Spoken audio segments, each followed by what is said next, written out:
Genesis chapter 21. And the Lord visited Sarah as he had said, and the Lord did unto Sarah as he had spoken.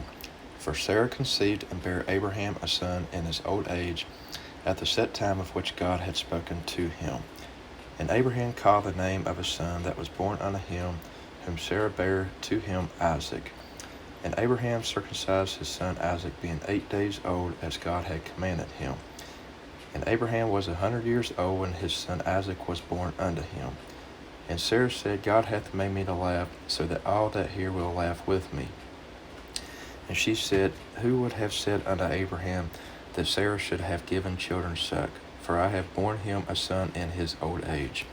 And the son grew and was weaned, and Abraham made a great feast the same day that Isaac was weaned. And Sarah saw the son of Hagar the Egyptian, which she had borne unto Abraham, mocking. Wherefore she said unto Abraham, Cast out this bondwoman and her son, for the son of this bondwoman shall not be heir with my son, even with Isaac. And the thing was very grievous in Abraham's sight because of his son. And God said unto Abraham, Let it not be grievous in thy sight because of the lad, and because of thy bondwoman. And all that Sarah hath said unto thee, hearken unto her voice, for in Isaac shall thy seed be called. And also of the son of the bondwoman will I make a nation, because he is thy seed. And Abraham rose up early in the morning, and took bread and a bottle of water, and gave it unto Hagar, putting it on her shoulder and the child, and sent her away. And she departed and wandered in the wilderness of Beersheba. And the water was spent in the bottle, and she cast the child under one of the shrubs.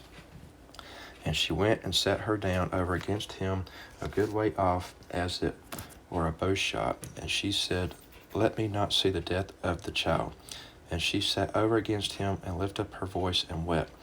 And God heard the voice of the lad, and the angel of God called to Hagar out of heaven, and said unto her, What aileth thee, Hagar? Fear not, for God hath heard the voice of the lad where he is. Arise, lift up the lad, and hold him in thine hand, for I will make him a great nation.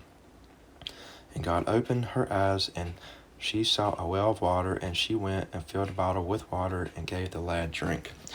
And God was with the lad, and he grew and dwelt in the wilderness, and became an archer. And he dwelt in the wilderness of Paran, and his mother took him a wife out of the land of Egypt. And it came to pass at that time that Amalek and Phicol, the chief captain of his host, spake unto Abraham, saying, God is with thee in all that thou doest. Now therefore swear unto me here by God that thou wilt not deal falsely with me, nor with my son, nor with my son's sons, but according to the kindness that I have done unto thee, thou shalt do unto me and to the land wherein thou hast sojourned. And Abraham said, I will swear. And Abraham reproved Amalek because of the well of water which Amalek's servants had violently taken away. And Amalek said, I wot not who hath done this thing, neither didst thou tell me, neither yet heard I of it but today. And Abraham took sheep and oxen, and gave them unto Amalek, and both of them made a covenant.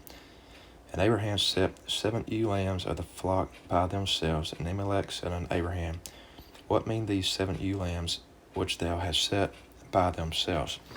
And he said, For these 7 ewe lambs shalt thou take of my hand, that they may be a witness unto me that I have digged this well. Wherefore he called that place Beersheba, because there they sware both of them. Thus they made a covenant at Beersheba. Then Amalek rose up, and Phicol, the chief captain of his host, and they returned unto the land of the Philistines. And Abraham planted a grove in Beersheba, and called there on the name of the Lord, the everlasting God. And Abraham sojourned in the Philistines' land many days.